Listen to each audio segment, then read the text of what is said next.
It is time. It is time. The moment I've been waiting for. Alright, what's the scenario for this? A metaflux storm breaks out in the polar region. Zayne, who is on a business trip there, loses contact with me.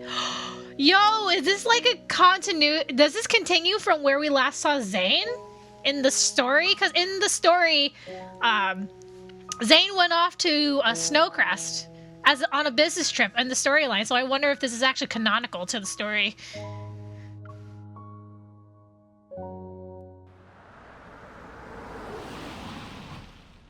The metaflux storm in the Arctic has lasted for 4 days so far. It's also the 4th day since I lost contact with Zayne. Raise the barrier strength to the maximum level. Has the metaflux detector been set up over there?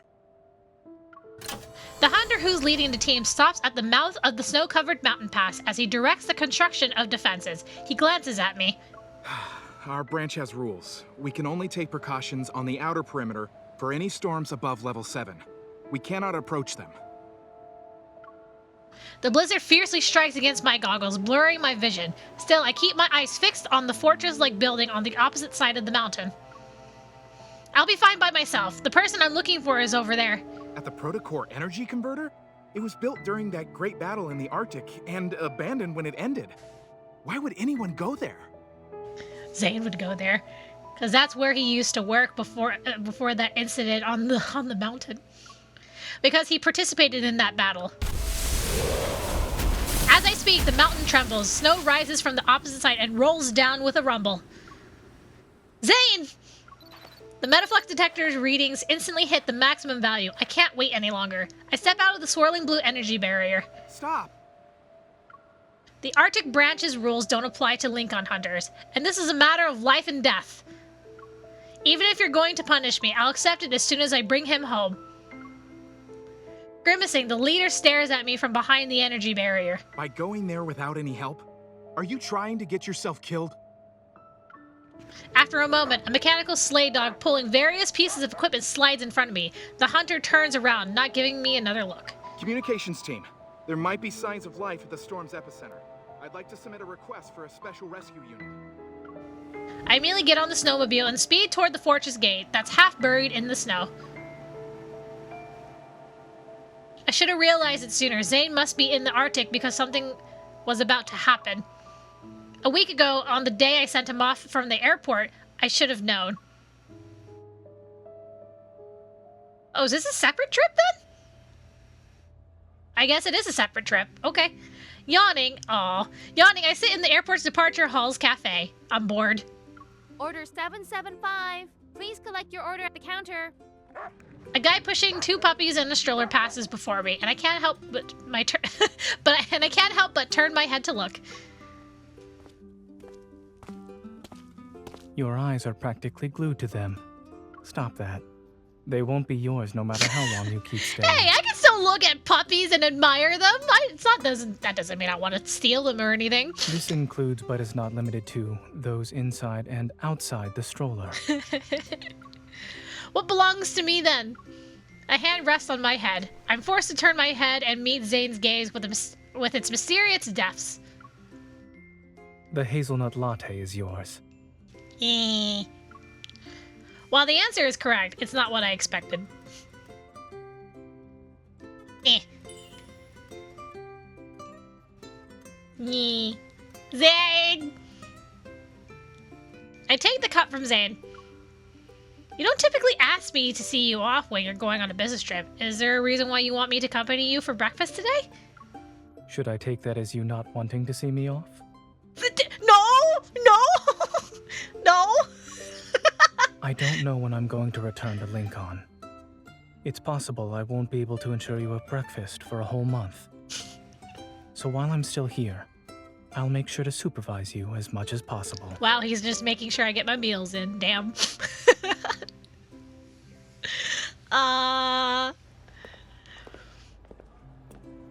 After breakfast, Zayne and I arrive at the security checkpoint together. We stop at the same time. No, Adam, no! Adam, no! He doesn't know. It's fine. No, I'm kidding. Though I do find it weird that you're able to date each of the guys separately without the other guy reacting to, like, the other guys. But it is an otome game after all. You're supposed to have freedom of love. I'll have to board the plane soon. Let's say goodbye here. Also, not only that, I feel like that would be very restricting and not so fun for players anyway if they were restricted to just one guy. Alright, I'll leave once I see you go in. Zayne doesn't usually like to have long goodbyes. I thought he'd be on his way already, but... Suddenly, he turns to me, opening his arms for a hug. He wants a hug! He wants a hug! Why? Isn't this normal? You usually don't even let me see you off at the airport. When did this become a thing? Despite saying those words, my feet unconsciously move forward. Look, how can I deny this man a hug? Come on. But we can make it a thing now. Can we? Can we always make it a thing? I wrap my arms around his waist and press my face against his chest. Ah, yes, because I remembered that my character is very short in comparison to all the guys. You've been so proactive in the days leading up to this trip. Are you afraid I'll forget about you? I am. I'm terrified, actually. Huh? Why is he terrified? Take care of yourself in the Arctic. You too.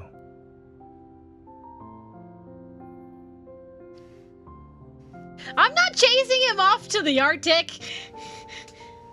What are you talking about? At the end of our long hug, Zayne's voice rings in my head again. There's one more thing. I will knob him in many ways. His slightly serious tone makes me tense. I knew something was off. What is it? Zayne straightens his posture, but his arms are still wrapped around me.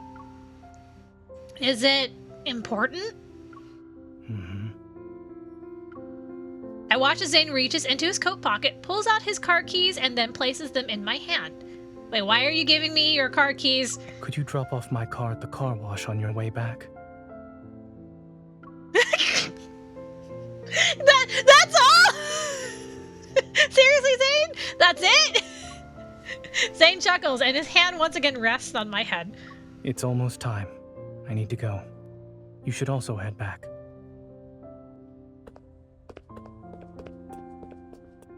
As I watch him pass through the security checkpoint, I slowly walk to the exit, yet for some reason a nagging feeling lingers in my heart. I can't help but to look back again, only to see Zayne, who's been watching me for who knows how long, waving at me from behind the glass door.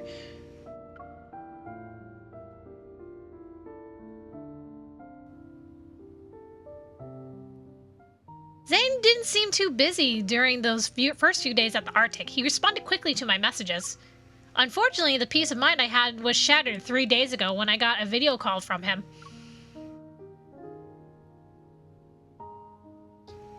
Zayne? Perfect. I hold my phone up to my face, but all I can see on the screen is the corner of the ceiling. Pi, is that you? A fluffy little white head appears and nuzzles the camera a couple of times. It is! Did you miss me? The camera shakes a bit, and Zayne's face appears on the screen. Yes, he did. He couldn't eat or sleep. He rolled around on the floor because he missed you so much. Aww, I love Pi. It's just you and Pi? Where's Dr. Noah? He's busy cooking in the kitchen. He won't let me help him. Therefore, I can only prepare for tomorrow's work. Zayne's gaze shifts to the side. After a brief period of silence, he looks back at the camera. I need to tell you something. What if I just hung up on him right now? Having been fooled at the airport, I lift my chin in a dismissive manner at the screen. It must be serious, right? Let me guess. Did Pi tell you something, or... I might not be able to respond to your messages starting tomorrow. I'll be busy for 3 days. I can't say much because it's related to the research project. However, I'll call you the moment I leave the base. Zayne says calmly, but it takes a moment for his words to sink in. I didn't expect that. It's rather sudden, don't you think? These circumstances are special. I hope you understand. Zayne, dinner's ready. All right, I'll be there in a moment. Zayne turns his head and answers. Before he can say anything, I speak first. Don't keep Dr. Noah waiting. Hang up and eat. No! Bring me to the dinner table! Right. Let me watch you can end eat! the call first. Alright, you can end the call. No! I don't want to end the call first! I nod, my finger hovering over the button to hang up, but I hesitate. I'll hang up then.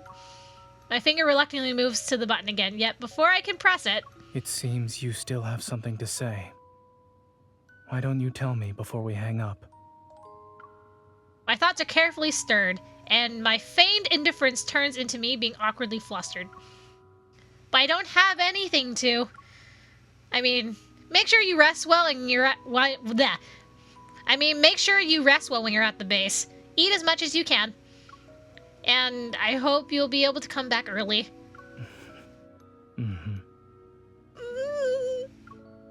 I'll hang up now. For the third time, I move my finger toward the bottom of the screen. Wait. Zayne moves closer to the screen. I also want to say something. This lingering sound seems to travel across a vast distance to strike my heart. I miss you too.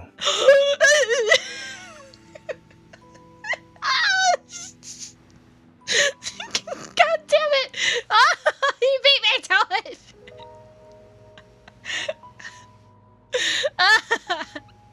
You say sweet things over the phone, but secretly head into the eye of the storm. When I find you, I won't let you off the hook. While reminiscing about our last video call, I entered the nearly collapsed protocore energy converter. The frigid air's coldness seeps into my bones. Meanwhile, the damaged devices around me and metaflux particles are sealed under a layer of icy blue frost. Did Zayne's evil? Whoa! Shit, that scared me. A loud noise suddenly resounds behind me, and ice completely cuts me off from the outside world as it seals the entrance. I calm myself, for I can only head deeper into the tunnel in this darkness. The temperature has already dropped below freezing, and even though the wanderers are encased in ice, their cries can still be heard. Oh, that's scary. What is this? Fuck, what was that one game? Dead Space. Dead Space? Was it Dead Space? Oh, thank you for turning my fire back on. Dead Space, where you're like going through like abandoned spaceships and there's aliens and stuff. I don't remember. Anyway. As I worry about Zayne's safety, the whole building suddenly shakes, as if hit by a strong force. I slip and fall into the area covered in icy spikes. The frost on my eyelashes is heavy. I struggle to open my eyes. However, I see a lot of strange ice sculptures. Inside each one is a wanderer that has yet to form. Wait, what? Sharp ice spikes quickly... Can I read, please? Sharp ice spikes quickly approach me in an uncontrolled manner. Meanwhile, a figure whose body is half frozen calls out my name. Is that... Zayne! A towering wall of ice rapidly forms behind him, sealing away a huge, intimidating silhouette. Don't come any closer. Oh, he's covered in frost and he's a little dirty. I'll look up the game later, but if I remember, but I just remember it was on I think it was on Xbox 360 and maybe the PlayStation. I don't remember. Shit. I don't remember. Anyway. Ice arrows that should have been aimed at wanderers fly past my cheek. The intense energy fluctuating makes me feel as if my heart is about to break. I can't remember what happened after that, but after countless icicles fall to the ground, I get up and run towards Zayne. The icy blue frost seems to have covered his eyes as they reflect my stumbling figure.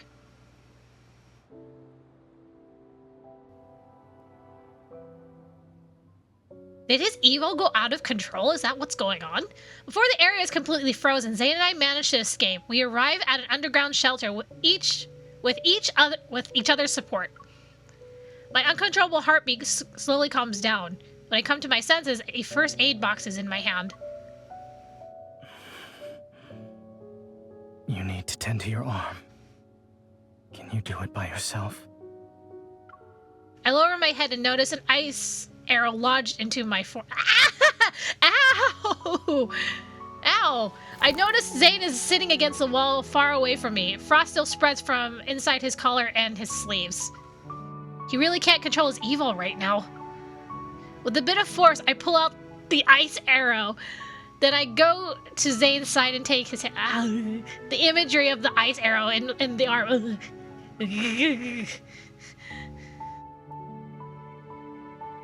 Come on. There we go.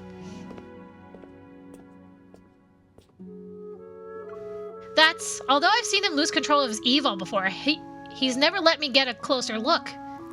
The frost isn't just covering his skin. Tiny sharp ice spikes grow out from his own body, piercing him. Zayne! You... He forces a smile and brings a finger to his lips. You can scold me all you want. After we leave here, alright? This always happens, and you owe me big already. A cold finger caresses the side of my face.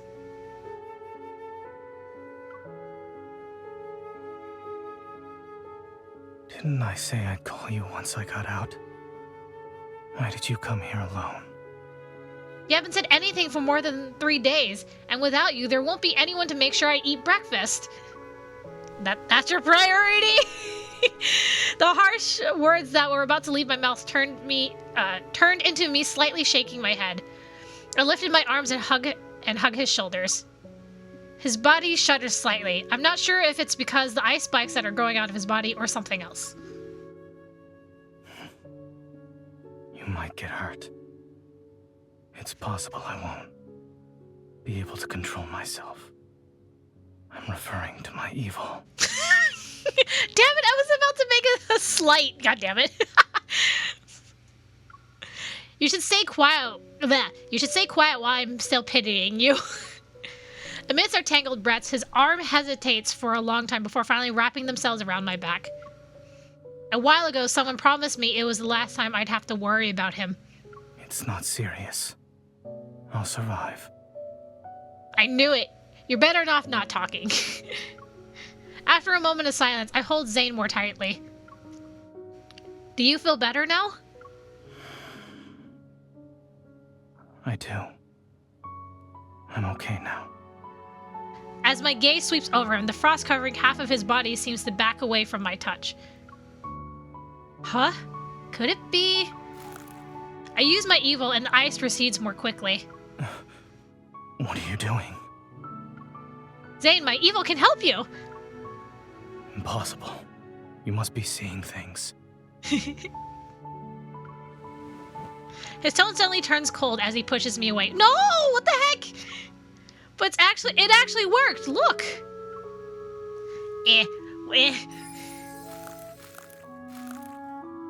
I grab his wrist and our resonance faintly ripples out. It's more obvious this time. The ice spikes shrink back and melt. There will be a price to pay. It's not as simple as you think. Okay. As soon as he finishes speaking, a piercing cold sensation erupts from my palm. My heart cries out as if I'm being stabbed. No. Ouch!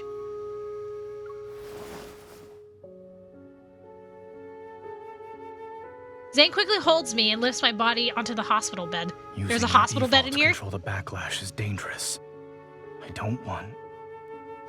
I told you to be quiet. Here you go again with impossible, and you must be seeing things. The pain in my heart gradually subsides. I shake my head and sit up on the edge of the bed. When will you finally say something I want to hear?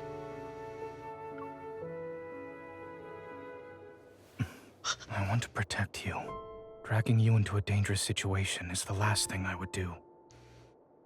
I don't want the person I like to get hurt.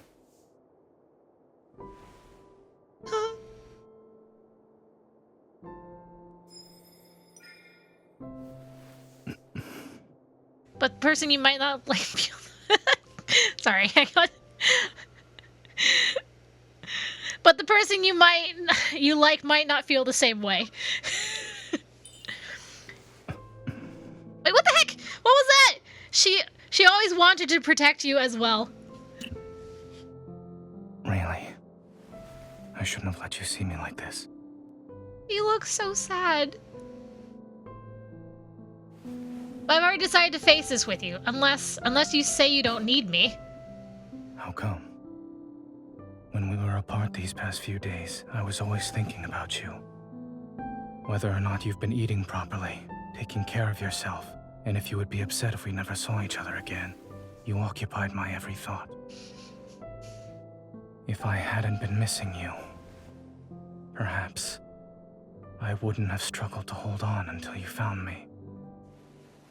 Oh, he was missing me. I need you. I have never denied that. It's just... it's not the kind of need you think it is. Damn. Wait, I can't. Nah, we're going for the deep kiss, man.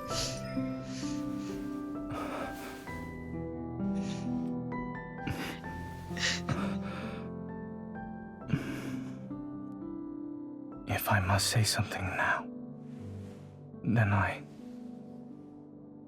glad you're here.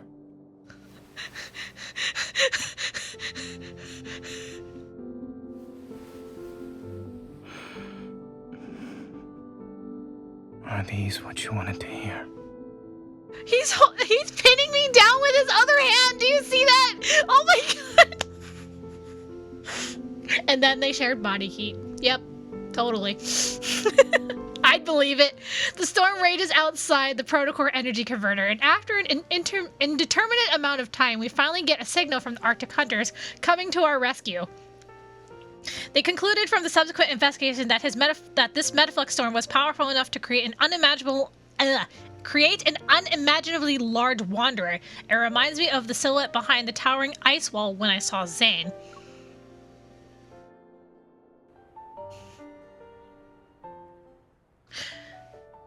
What are you thinking about? Is the Countess pinning you down? No, he pushed me down first. He pushed me down first. Just saying. Zayne's voice drags me back to reality. We're both lying down on the couch. I was thinking about Mount Eternal. It only happened a week ago, but it feels as surreal as a nightmare. I turned to look at Zayne. Oh right, I've been too busy this week to check up on you. Shouldn't you take care of yourself more? You were just being strict with others, but not with yourself. Before Zayne can continue his retort, I grab his wrist and start looking at it carefully.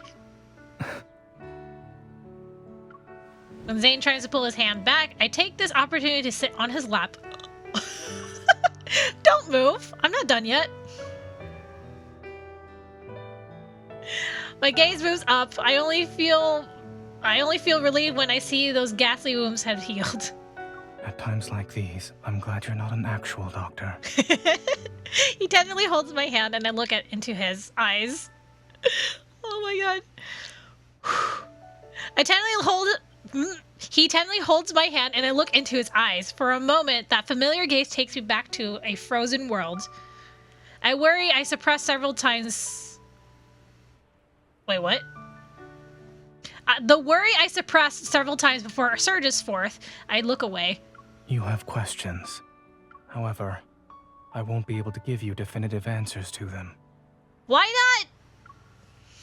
not? Because you still don't know the answer, Zayne? Is that why? Since Zayne has noticed my concern, I hesitate for a moment, but I decide to speak. I still want to know what happened in the Arctic during those few days when we lost contact with each other. He lowers his head and gently caresses the back of my hand. He thinks for a moment. It's related to the battle at Mount Eternal from a few years ago. Ah, yes, when he lost his friend. What actually happened at the time is something I've been trying to understand. Zayne's tone is soft, yet it carries itself with a determination I've never heard before. Will you be going back there again in the future? He looks at me without saying anything. But in this silence, his hand that's holding mine gives a reassuring warmth. Okay, I'll stop asking. Otherwise, you might say something like, I'll survive again. I don't want to hear it. I move off his lap and sit back down next to him. No, I want to stay on his lap! I know very well he's made up his mind about this. I'll always be by his side. Be honest. I was never good at saying what people want to hear. You better practice in the future, then.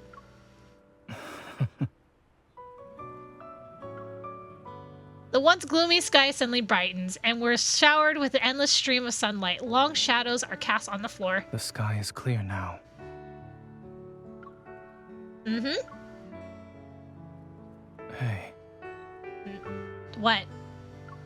it's nothing. Don't do that! I'm just very grateful you're here. By my side.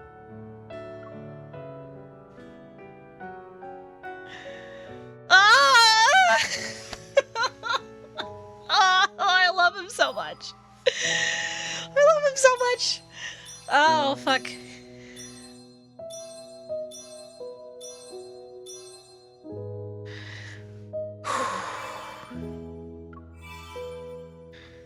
But I want to see what happened if I, instead of deep kiss, what if I chose the other kiss? I'm gonna guess it's this one.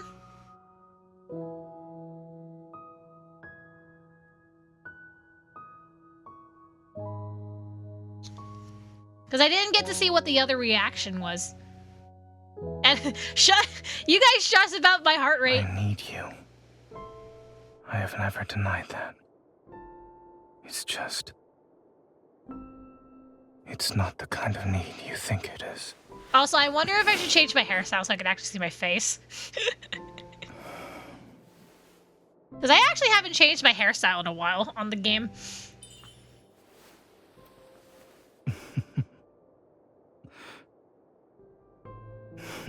This means you also need me. Oh, it's this Right. dialogue. Okay. I don't have glasses on this model. Are these what you wanted to hear? Also, can I just say the fucking frost on our hands and his face just like disappearing like, oh my god, so cute. Oh my god. Okay, anyway, I don't need to reread the rest. It's all the same. Okay, I was wondering what the other dialogue was. Okay, cool. My heart, it feels so full of love.